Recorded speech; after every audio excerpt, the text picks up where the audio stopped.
여러분, 혹시 늦은 밤 자려고 누웠는데 천장에서 쿵쿵 하는 이상한 소리를 들어본 적 있으신가요? 대수롭지 않게 여기고 다시 잠을 청하려는데 갑자기 차가운 액체가 얼굴 위로 툭 하고 떨어진다면, 그리고 그것이 빗물이 아니라 비릿한 피라면 어떡하시겠습니까? 오늘 들려드릴 이야기는 조선 중기 실제로 존재했던 한 관리의 기이하고도 끔찍한 체험담입니다. 들어간 사람은 모두 죽음이 되어 나온다는 저주받은 객사. 그곳에서 홀로 하룻밤을 보낸 그가 목격한 것은 과연 무엇이었을까요? 이불 꼭 덮으세요. 지금 여러분의 천장 위에도 누군가 있을지 모르니까요. 구독과 좋아요 누르셨다면 공포의 현장으로 함께 가보시죠. 제1부 죽음이 머무르는 집 조선 중기. 중종대왕께서 다스리시던 시절이었다. 나는 왕명을 받들어 명나라로 향하는 사신단의 일원으로 길을 떠났다. 한양을 떠나 북쪽으로 향하는 여정은 고단하기 그지없었다. 며칠째 쏟아지는 장대비는 뼛속까지 시리게 만들었고 말발굽은 진흙탕에 빠져 허우적대기 일쑤였다. 평안도의 한 고을에 당도했을 때는 이미 해가 서산 너머로 뉘엿뉘엿 넘어가고 있었다. 잿빛 구름이 하늘을 뒤덮어 사방은 벌써 칠흑 같은 어둠이 깔리기 시작했다. 차가운 빗줄기가 갓끈을 적시고 옷깃 안으로 파고드니 따뜻한 아랫목 생각이 간절했다. 나는 관례대로 고을의 향리 향촌의 관리를 불러 명했다. 여독이 심하여 몸을 좀 뉘어야겠다. 이 고을의 객사 케에셰가 어디 있느냐, 그리로 안내하라. 관복을 입은 사신의 명이 떨어지면 을에 깍듯하게 모시는 것이 도리일 터. 허나 내 앞에 선 늙수그레한 향리의 반응은 기이했다. 그는 내 말이 떨어지기가 무섭게 사색이 되어 몸을 바들바들 떨었다. 빗물인지 식은땀인지 모를 것이 그의 주름진 이마를 타고 흘러내렸다. 나으리, 송구하오나 객사는 아니 되옵니다. 나는 눈썹을 치켜세웠다. 아니 된다니?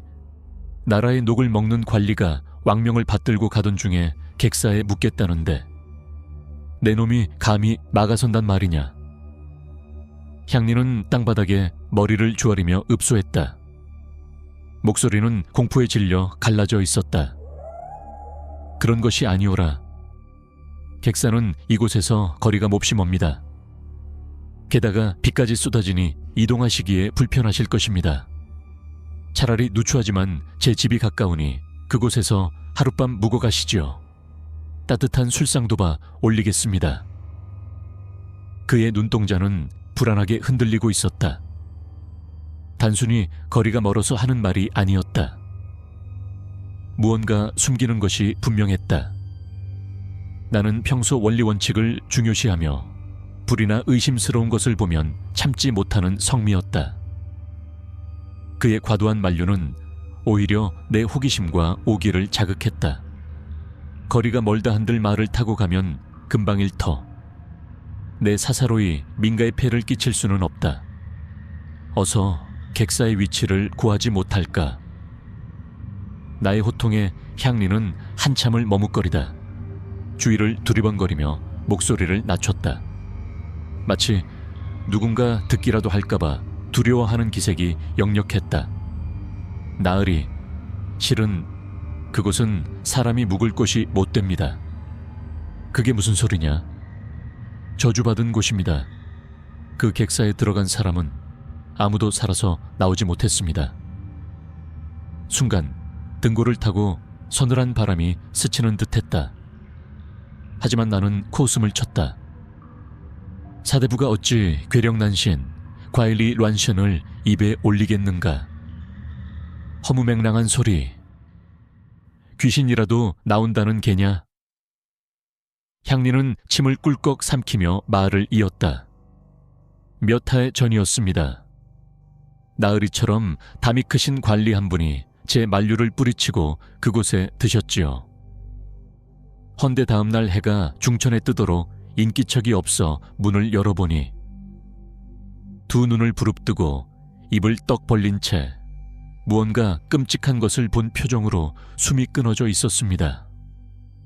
외상은 하나도 없었는데 말입니다. 그의 이야기는 거기서 끝나지 않았다. 그 후로도 객기를 부리며 그곳에 묵었던 나그네나 관리들이 열이면 열 모두 다음 날 아침이면 똑같은 모습의 시신으로 발견되었다는 것이다. 쌓인 시인은 알 수 없으나 하나같이 공포에 질려 심장이 터져 죽은 듯 했다는 말이 뒤따랐다. 고을 사람들은 그곳에 흉악한 악귀가 들러붙었다고 믿고 있습니다. 밤이 되면 기괴한 울음소리가 들린다는 소문도 파다하고요. 부디 제발 고집을 꺾으십시오. 목숨을 버리러 가는 것과 다름없습니다. 향리의 눈은 진심으로 나의 안위를 걱정하고 있었다. 그러나 그의 간곡한 만류는 오히려 내 안의 꼿꼿한 성정을 건드렸다. 나는 평생을 떳떳하게 살아왔고 하늘을 우러러 부끄러움이 없다 자부했다. 귀신 따위가 있다 한들 사람의 올곧은 기운, 이 챙칭을 이길 수는 없는 법이다. 만약 정말로 사람들이 죽어나간다면 나라의 녹을 먹는 관리로서 그 원인을 밝혀내는 것이 마땅하지 않은가. 내 일신의 안위를 위해 도망칠 수는 없는 노릇이었다. 듣자 하니 괘씸하구나. 사람이 죽어나간다면 응당 그 까닭을 밝혀야 할 터. 내가 오늘 밤 그곳에서 묵으며 그 정체를 직접 확인하겠다. 내 놈이 정 안내하지 않겠다면 내 직접 찾을 것이다. 나의 서슬 퍼런 고집의 향리는 결국 체념한 듯 깊은 한숨을 내쉬었다.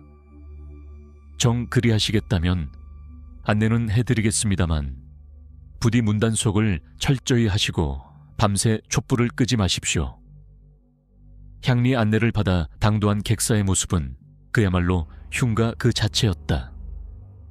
오랫동안 사람의 발길이 닿지 않아 마당에는 잡초가 무성하게 자라 있었고 처마 밑에는 거미줄이 겹겹이 늘어져 있었다. 빗줄기 사이로 보이는 낡은 목조 건물은 금방이라도 무너져 내릴 듯 위태로워 보였고 문창호지는 곳곳이 찢겨나간 채 바람에 펄럭이며 기분 나쁜 소리를 내고 있었다. 파다닥 파다닥 마치 누군가 안에서 문을 긁어대기라도 하는 듯한 소리였다. 어둠 속에 잠긴 객사는 그 자체로 거대한 짐승의 입처럼 입을 벌리고 나를 기다리는 듯했다. 수행원들과 하인들은 겁에 질려 대문 밖에서 발을 들이지 못했다. 나는 그들을 돌아보며 단호히 말했다. 너희는 물러가 있거라. 내 오늘 밤 홀로 이 방을 지킬 것이다. 날이 밝을 때까지 누구도 얼씬하지 마라. 하인들은 안도감과 죄책감이 뒤섞인 표정으로 서둘러 물러갔다. 빗소리만이 요란하게 고막을 때리는 정막 속 나는 젖은 신발을 끌고 삐걱거리는 마루 위로 올라섰다. 나무 바닥이 비명을 지르듯 끼익 소리를 냈다. 방 안은 눅눅하고 곰팡이 냄새가 진동했다. 나는 호주머니에서 초를 꺼내 불을 붙였다. 희미한 불빛이 방 안을 비추자 사방의 벽에 칠해진 흙들이 검붉게 얼룩져 있는 것이 보였다. 마치 오래된 핏자국처럼. 나는 짐을 한쪽에 내려놓고 정좌하고 앉았다. 방문을 걸어 잠그고 허리춤에 찬 장검 장식용이 아닌 호신용 검을 무릎 위에 올려두었다. 귀신이든 무엇이든 내 눈으로 똑똑히 보리라. 심지는 굳건했으나 본능적인 감각은 곤두서 있었다. 바깥의 빗소리는 점점 거세졌고 바람이 불 때마다 문풍지가 짐승의 울음소리처럼 떨렸다. 나는 눈을 감고 청각에 집중했다. 시간이 얼마나 흘렀을까? 자정 이치치정. 이 가까워질 무렵 쏟아지는 빗소리 사이로 이질적인 소리가 섞여들기 시작했다. 처음에는 그저 쥐가 다니는 소리인 줄 알았다. 사사삭, 사삭, 천장 반자, 판자. 위에서 무언가 기어다니는 소리였다. 하지만 그것은 쥐라고 하기에는 너무 무거웠고 사람이라 하기에는 너무 재빨랐다. 쿵. 그리고 정적. 내 머리 바로 위 천장에서 소리가 멈췄다. 무언가 나를 내려다보고 있다는 느낌이 강렬하게 들었다. 나는 천천히, 아주 천천히 고개를 들어 천장을 올려다보았다. 촛불이 미친 듯이 일렁거렸다. 제2부. 천장에서 쏟아지는 것들 천장을 올려다본 내 시야에 들어온 것은 대들보 위를 미친 듯이 질주하는 검은 그림자들이었다. 처음에는 그저 들쥐떼라고 생각했다. 낡은 목조 건물에 쥐가 들끓는 것은 예사로운 일이니 말이다. 하지만 그것들의 움직임은 쥐의 그것과는 확연히 달랐다. 쥐들은 저렇게 둔탁한 소리를 내지 않는다. 쿵, 쿵, 쿵. 마치 어린아이만 한 크기의 무언가가 뜀박질을 하듯 묵직한 진동이 대들보를 타고 내려왔다. 촛불을 들어 위를 비추어 보려 했으나 천장은 너무 높고 어둠은 짙었다. 희미한 불빛 끝자락에 걸린 대들보 위에는 형체를 알 수 없는 검은 덩어리들이 엉켰다 풀어지기를 반복하고 있었다. 거기 누구냐? 쥐새끼가 아니라면 모습을 드러내라. 나의 호통소리가 텅 빈 방 안을 울렸다. 그러자 거짓말처럼 천장의 소란이 뚝 멈췄다. 빗소리마저 먹어치운 듯한 기이한 정적. 나는 마른 침을 삼키며 칼자루를 꽉 쥐었다. 손바닥에 축축한 땀이 배어나왔다. 그때였다. 툭. 차가운 액체가 내 뺨 위로 떨어졌다. 빗물인가? 지붕이 샌단 말인가? 나는 무심결에 손등으로 뺨을 닦아내었다. 그리고 손에 묻은 액체를 촛불 가까이 가져갔다. 그것은 물이 아니었다. 검붉고 끈적거리며 비릿한 소의 냄새를 풍기는 것. 피. 순간 머리털이 쭈뼛섰다. 천장에서 피가 샌다고. 내가 상황을 파악하기도 전에 또다시 액체가 떨어졌다. 이번에는 갓 위로, 어깨 위로, 그리고 내 무릎 위로. 투두둑 툭. 마치 빗물처럼 핏방울이 떨어져 내리기 시작했다. 나는 황급히 자리를 피하려 몸을 일으켰다. 바로 그 순간이었다. 휘익 퍽. 무언가 둔탁한 것이 내 바로 옆 바닥에 떨어졌다. 그 충격에 촛불이 꺼질 뻔하여 심지가 위태롭게 흔들렸다. 나는 떨리는 손으로 초를 들어 바닥에 떨어진 물체를 비추었다. 그것을 확인한 순간 나는 하마터면 비명을 지를 뻔했다. 그것은 사람의 팔이었다. 어깨 죽지가 거칠게 뜯겨나가 하얀 뼈가 드러난 채 핏기가 없이 창백하게 굳어버린 여인의 왼팔. 손가락은 무언가를 움켜쥐려는 듯 기괴하게 굽어 있었다. 이게 무슨 현실감을 상실한 내 머릿속이 하얗게 변했다. 하지만 공포는 거기서 끝나지 않았다. 쿵, 퍽, 철퍼덕. 천장의 어둠 속에서 더 많은 것들이 쏟아져 내리기 시작했다. 마치 잘 익은 감이 나무에서 떨어지듯, 혹은 도살장의 고깃덩어리처럼. 잘려나간 달이 한 짝이 내 발치에 떨어져 꿈틀거렸고 늑골이 드러난 몸통이 둔탁한 소리를 내며 마루를 굴렀다. 순식간에 방 안은 피비린내와 시체 썩는 냄새로 가득 찼다. 내 눈앞에 펼쳐진 광경은 지옥도 디유더 그 자체였다. 사방에 흩어진 신체 조각들. 그것들은 죽은 것이 아니었다. 바닥에 떨어진 팔다리가 마치 살아있는 생물처럼 펄떡거리고 있었다. 나는 뒷걸음질 치다 벽에 등을 부딪혔다. 도망쳐야 한다는 본능이 이성을 지배하려 했다. 하지만 문을 열고 나간다면 등 뒤에서 저것들이 덮칠 것만 같았다. 그때 믿을 수 없는 일이 벌어졌다. 바닥에 널브러져 있던 조각들이 제멋대로 움직이기 시작했다.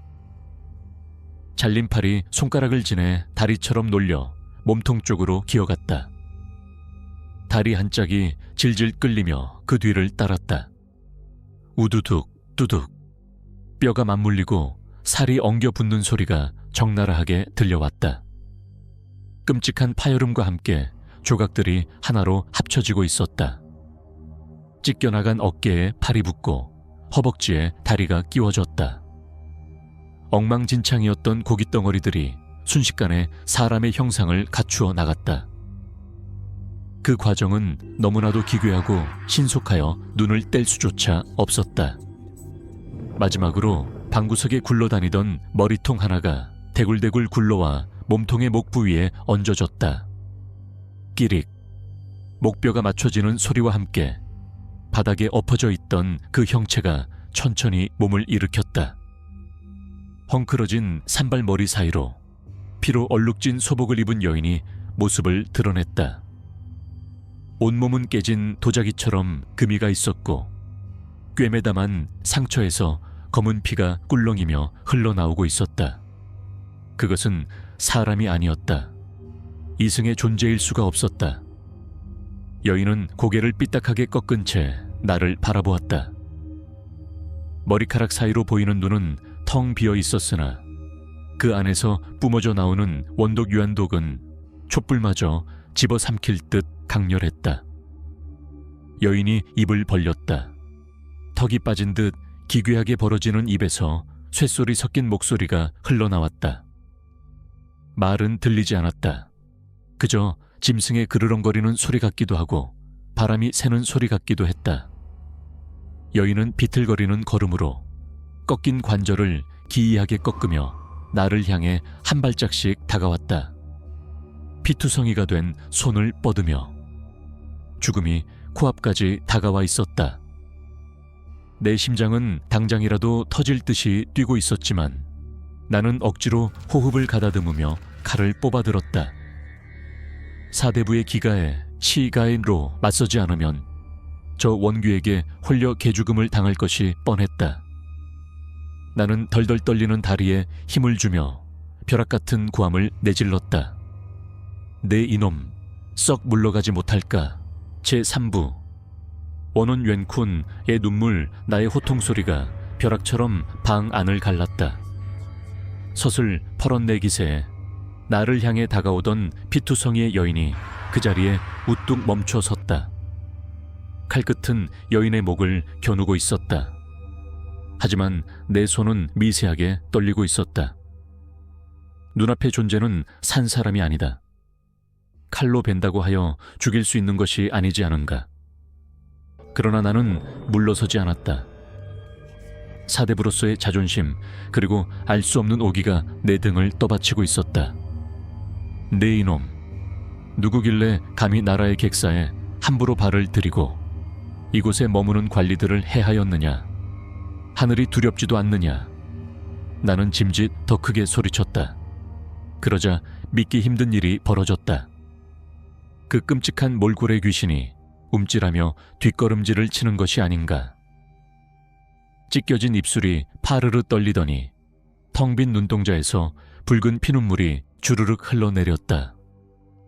귀신은 공격할 의사가 없다는 듯 천천히 무릎을 꿇었다. 뼈가 어긋난 다리가 바닥에 닿으며 우드득하는 소름 끼치는 소리를 냈지만 그녀는 아랑곳하지 않고 바닥에 납작 엎드렸다. 나으리, 귀신의 입에서 나온 목소리는 쇠를 긁는 듯 거칠고 쉬어 있었다. 마치 땅속 깊은 곳에서 울려 퍼지는 신음 같았다. 제가 죽인 것이 아니옵니다. 무엇이라? 네 모습만 보고도 간담이 서늘해질 터인데 네가 죽인 것이 아니라면 대체 누가 그들을 죽였단 말이냐? 귀신은 고개를 들지 못한 채 바닥을 손톱으로 긁으며 흐느꼈다. 저는 그저 제 억울함을 호소하고자 나타났을 뿐입니다. 하오나 이 흉측한 몰골을 보자마자 다들 비명 한 번 지르지 못하고 숨이 넘어가 버렸습니다. 제가 원한 것은 그들의 목숨이 아니었습니다. 그 목소리에는 깊은 슬픔과 한치엔 이 서려 있었다. 나는 칼을 쥔 손에 힘을 조금 풀었다. 자세히 보니 그녀의 몸은 참혹하기 그지없었다. 온몸이 조각조각 기워진 듯한 형상, 지식여진 머리, 흙투성이가 된 소복. 그것은 누군가에게 잔혹하게 살해당한 흔적이 역력했다. 사람을 해치려는 악귀, 이꾸이라기보다는 사무친 원한을 풀지 못해 이승을 떠도는 원귀, 왼귀, 이미 분명했다. 나는 짐진 목소리를 낮추며 물었다. 그렇다면 내 정체는 무엇이며 어찌하여 이런 끔찍한 모습으로 구천을 떠돌고 있는 것이냐. 내 너의 사정이 딱하여 칼을 거둘 테니 숨김없이 고해보라. 내가 칼을 거두고 자리에 앉자 귀신은 그제야 조심스럽게 고개를 들었다. 피와 진물로 범벅이 된 얼굴이었지만 생전에는 꽤나 고운 자태였음을 짐작할 수 있었다. 그녀는 떨리는 목소리로 자신의 기구한 사연을 털어놓기 시작했다. 소녀는 본래 이 고을관에 속해 있던 기생이었사옵니다. 몇 해 전의 일이었다. 이 고을에는 힘께나 쓰는 관노 관아의 남자종 하나가 있었다. 그는 평소에도 행실이 거칠고 탐욕스러워 고을 사람들의 원성을 사고 있었는데 특히 미색이 뛰어났던 그녀에게 흑심을 품고 있었다고 했다. 어느 날 그자가 저를 상의슬구로 유인하였습니다. 사람들의 눈을 피해 저를 겁탈하려 했던 것입니다. 그날 밤 달빛조차 없는 깊은 산속에서 그녀는 필사적으로 저항했다. 하지만 연약한 여인의 힘으로 장정의 완력을 당해낼 수는 없었다. 그녀가 끝까지 반항하며 소리를 지르자 당황하고 분노한 관노는 이성을 잃고 말았다. 그놈이 제 머리채를 잡고 바위에 지식였습니다. 그리고는 귀신의 목소리가 격앙되며 방 안의 공기가 차갑게 얼어붙었다. 촛불이 다시금 위태롭게 흔들렸다. 돌로 제 머리를 찍어 죽였습니다. 그것으로도 모자라 자신의 죄가 드러날까 두려워 제 시신을 벼랑 아래로 던져버렸습니다. 그리고 그 위로 큰 바위를 굴려 떨어뜨렸지요. 그녀의 몸이 산산조각이 났던 이유가 바로 그것이었다. 벼랑 아래로 떨어진 시신 위로 육중한 바위가 덮쳤으니 팔다리가 찢겨나가고 뼈가 으스러져 형체조차 알아볼 수 없게 된 것이다. 저는 죽어서도 시신조차 수습되지 못한 채 차가운 바위 밑에 깔려 짐승들의 먹이가 되었습니다. 그 고통과 원통함이 사무쳐 저승으로 갈 수가 없었습니다. 부디 제 시신을 찾아주시고 저를 죽인 그놈의 죄를 밝혀주십시오. 나으리만이 제 한을 풀어주실 수 있습니다. 귀신은 다시 바닥에 머리를 찌으며 오열했다. 뚝뚝 떨어지는 피눈물이 마룻바닥을 검게 적셨다. 그 처절한 울음소리는 내 가슴 깊은 곳을 찔렀다. 처음의 공포는 어느새 사라지고 내 안에서는 뜨거운 분노가 치밀어 올랐다. 힘없는 여인을 잔혹하게 살해하고도 뻔뻔하게 살아있는 자가 있다니. 이것은 단순히 귀신의 문제가 아니라 정의, 청의의 문제였다. 나는 주먹을 불끈 쥐며 말했다. 내비록 지나가는 과객이나 관리로서 불의를 보고 어찌 지나칠 수 있겠느냐. 네 말이 사실이라면 내 반드시 내 억울함을 풀어주고 그 자를 법대로 처단할 것이다. 그때였다. 귀신이 고개를 들고 나를 빤히 쳐다보았다. 텅 빈 눈구멍 속에서 희미한 안광이 번뜩였다. 정말이십니까? 정말 제 원한을 갚아주시겠습니까? 사내 대장부가 한 번 뱉은 말을 어찌 주워 담겠느냐. 날이 밝는 대로 움직일 것이다. 나의 확답을 들은 귀신은 비로소 안도한 듯 기괴하게 찢어진 입꼬리를 올려 슬픈 미소를 지었다. 고맙습니다. 정말 고맙습니다. 나으리. 허면 제가 묻혀있는 곳을 알려드리겠습니다. 귀신이 손을 들어 어딘가를 가리키려던 찰나 닭 울음소리가 멀리서 들려왔다. 꽃기호 새벽이 오고 있었다. 귀신의 형체가 희미하게 떨리기 시작했다. 시간이 되었습니다. 제4부 바위 아래 묻힌 진실.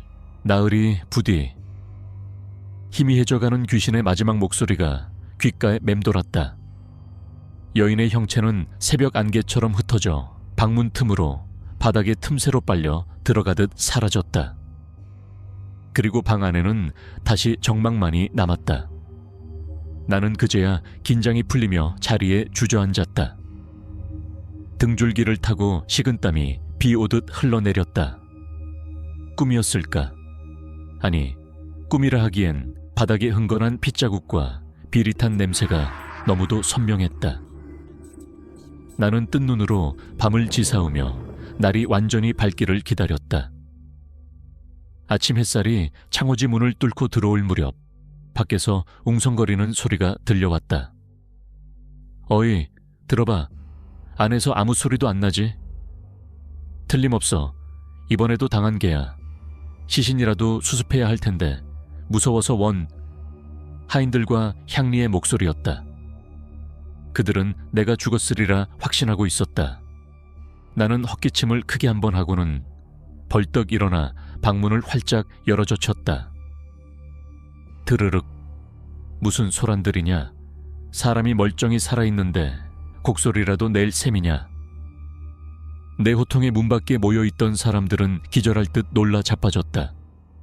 향리는 마치 귀신이라도 본 듯 눈을 동그랗게 뜨고 입을 다물지 못했다. 나으리, 살아계십니까? 정말 무사하신 겁니까? 사지가 멀쩡하다. 헌데 내 안위보다 더 시급한 일이 있다. 나는 멍하니 서 있는 향리의 멱살을 잡다시피 하여 끌어당겼다. 내 눈빛이 예사롭지 않음을 느꼈는지 그는 잔뜩 겁을 집어먹었다. 지금 당장 장정들을 모아라. 그리고 괭이와 삽, 밧줄을 챙겨 나를 따르라. 예? 갑자기 그건 어디에 쓰시려고?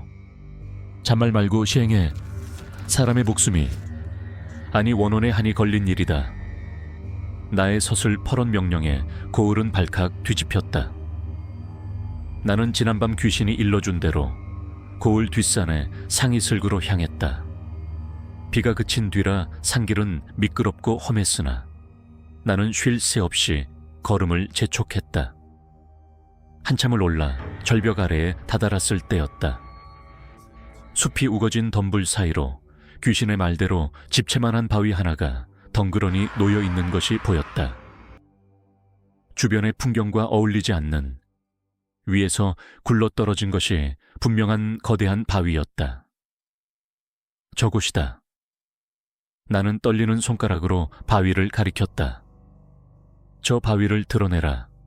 장정들은 영문을 모르겠다는 표정이었으나 내 기세에 눌려 밧줄을 바위에 묶고 나무 지렛대를 설치했다.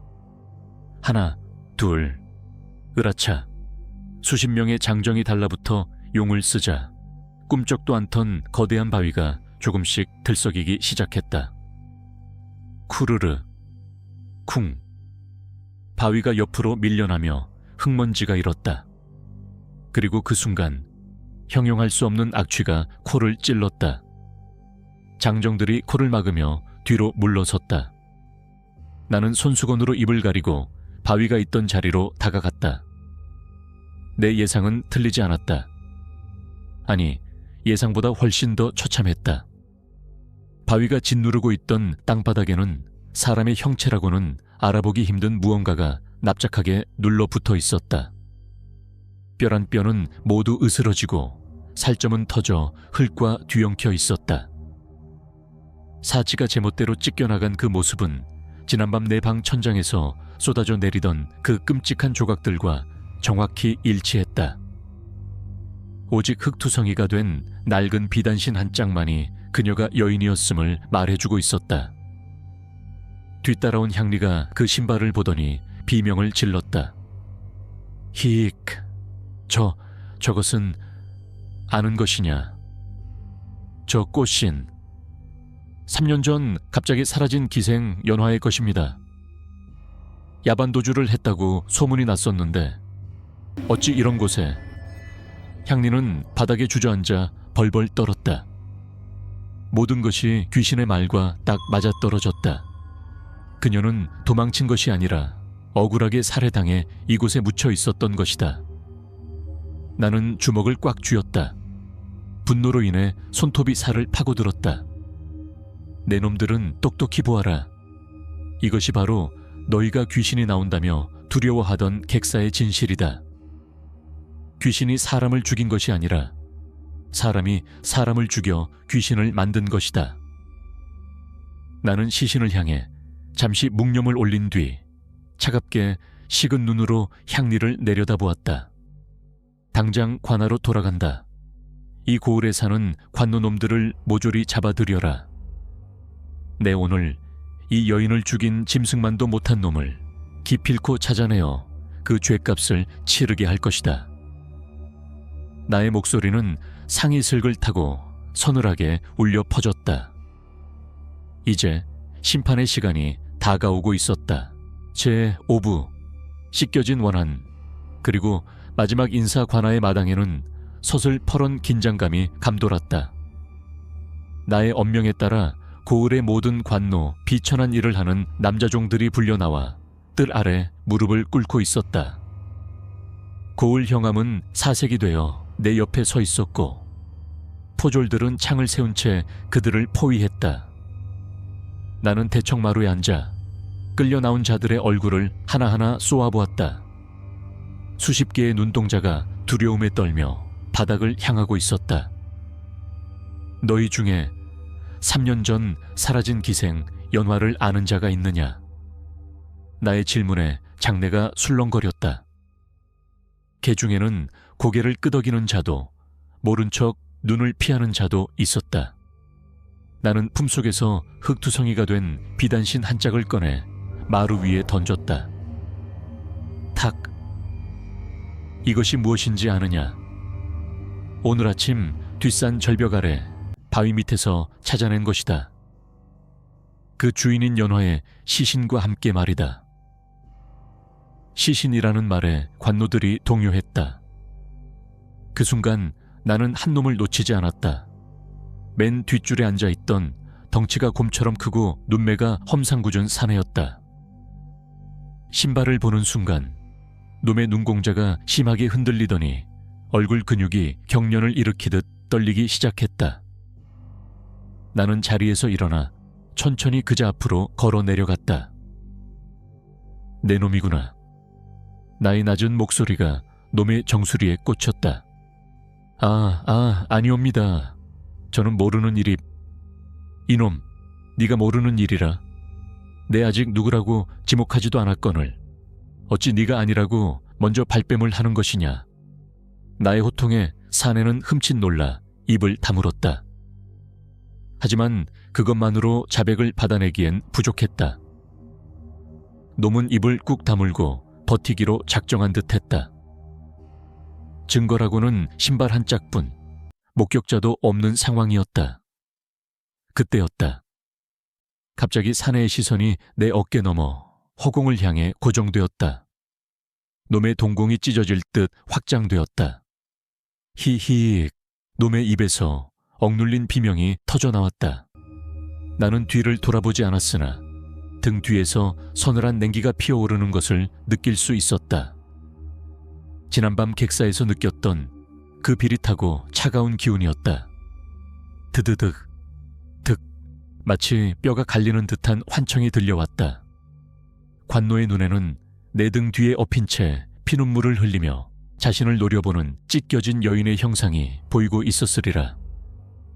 오지마, 오지 마라. 내가 잘못했다. 바위로 눌러놓았는데 어찌 나온 것이냐. 놈은 미친 사람처럼 손을 휘저으며 뒷걸음질 쳤다. 스스로 제 입으로 죄를 토설하고 만 것이다. 나는 그 틈을 놓치지 않고 놈의 멱살을 잡아 땅에 쳐박았다. 들었느냐? 이놈이 스스로 바위로 눌러놓았다고 자백하였다. 포졸들이 달려들어 놈을 결박했다. 놈은 바닥에 머리를 찍으며 횡설수설했다. 그년이 나를 무시해서 한 번만 품자고 했는데 반항을 하길래 욱하는 마음에 그만. 살려주십시오. 귀신이 보입니다. 전현이 내 목을 조르려 합니다. 모든 진실이 밝혀졌다. 형함은 즉시 형틀을 대령하고 놈을 매우 쳐라 명했다. 곤장이 살을 파고들 때마다 놈의 비명이 관할을 울렸으나 구경 나온 고을 백성 중 누구도 그를 동정하지 않았다. 그날 오후 살인자 관노는 대역죄인으로 다스려져 참수형에 처해졌다. 놈의 목이 떨어지는 순간 맑았던 하늘에서 한 줄기 소나기가 시원하게 쏟아져 내렸다. 마치 여인의 묵은 하늘 씻어내리기라도 하듯이 나는 장례를 주관하여 여인의 시신을 수습해 주었다.